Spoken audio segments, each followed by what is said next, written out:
The book of Proverbs. The word proverb typically refers to a short, clever saying that offers some kind of wisdom, and this book has a lot of those.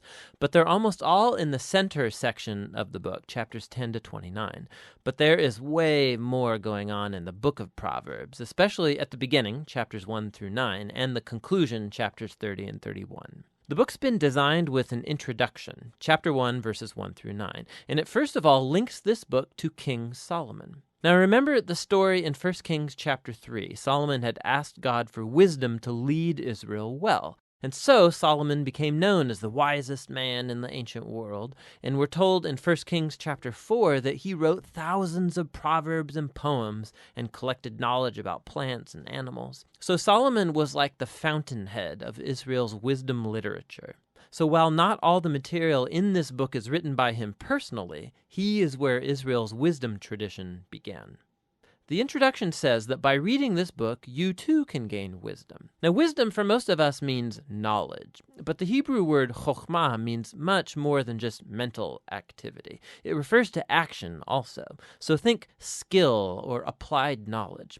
This is why back in the book of Exodus, chapter 31, it was artists and craftsmen in Israel who were said to have chokhmah. So the purpose of this book is to help you develop a set of practical skills for living well in God's world. And this gets linked with another key idea in the introduction, the fear of the Lord. Now, fear here is not about terror. It's about a healthy sense of reverence and awe for God and about my place in the universe. It's a moral mindset that recognizes I am not God and that I don't get to make up my own definitions of good and evil and right and wrong. Rather, I need to humble myself before God and embrace God's definition of right and wrong, even when that's inconvenient for me. Now, this introduction leads us into the first main section of the book, chapters 1 through 9, which also doesn't contain short one-liner proverbs. Rather, what we find here are 10 speeches from a father to a son about how the son should listen to wisdom and cultivate the fear of the Lord and live accordingly, which means a life of virtue and integrity and generosity, all of which lead to success and peace. And the father warns his son also about folly and evil and stupid decisions that will breed selfishness and pride, all leading to ruin and shame. And so the son should make the pursuit of wisdom and the fear of the Lord his highest goal in life. And this way of thinking, it forms the moral logic of this entire book.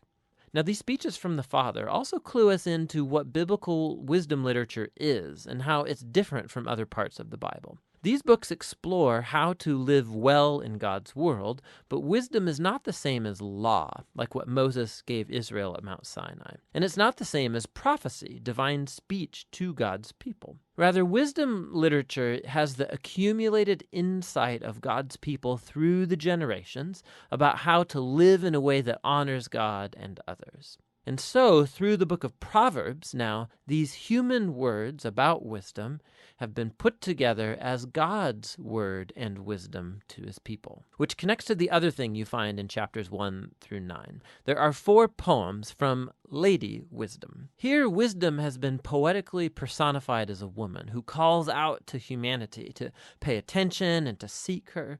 Wisdom says that she is woven into the fabric of the universe, and so wherever you see people making wise decisions, they are relying on her. So you see someone being generous or having sexual integrity or upholding justice. They are drawing on wisdom.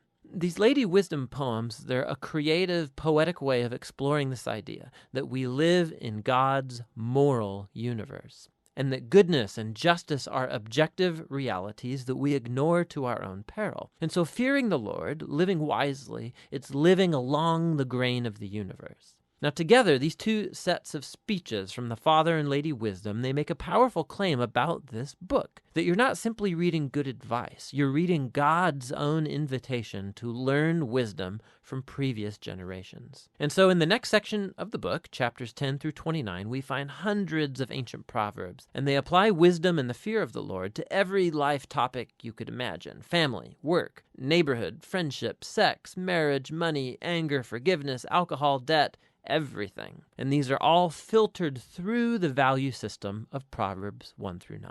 Now, these Proverbs, they're all pretty short. They're easy to memorize. And actually, this section of the book is meant to become a reference work that you return to time and time again throughout the years, which raises some important issues in learning how to read these Proverbs. First of all, Proverbs are by nature about probabilities. So you fear the Lord and you make wise, good choices, things will likely go well for you. And if you don't fear the Lord, you're foolish, your life will likely not go so well.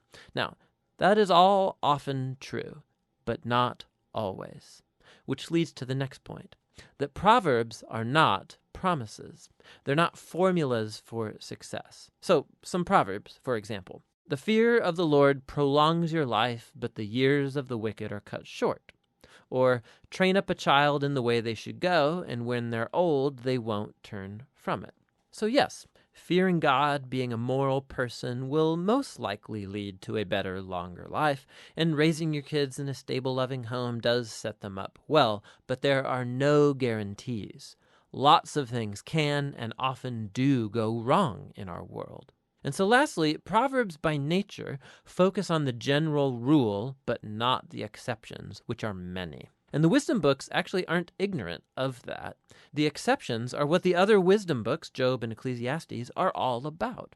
And together, these acknowledge that life is too complex for simple formulas, which is why we need all of the wisdom books together to get the bigger picture. This all leads to the final section of the book, two large collections of poems. First, poems from a man named Agur, who begins by acknowledging his own ignorance and folly and his great need for God's wisdom. And then Agur discovers that divine wisdom has been given to him in the scriptures, which teach him how to live well. And so Agur is put before us as like a model reader of the book of Proverbs, somebody who's always open to hearing God's wisdom through the scriptures. The final poems are connected to a man named Lemuel. He's a non-Israelite king, and he passes on the wisdom that was given to him by his mom. It's guidance for being a wise and just leader. And then the final poem is an acrostic or an alphabet poem where each line begins with a new letter of the Hebrew alphabet. And the entire poem's about the woman of noble character.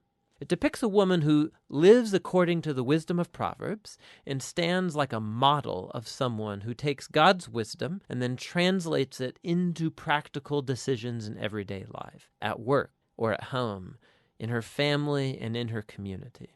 So the book opened with words from a father to a son about listening to Lady Wisdom, and so now the book closes by offering the words of a mother to her son about a woman who lives wisely. The book of Proverbs is for every person in every season of life. It's a guide for living wisely and well in God's good world, and that's what the book of Proverbs is all about.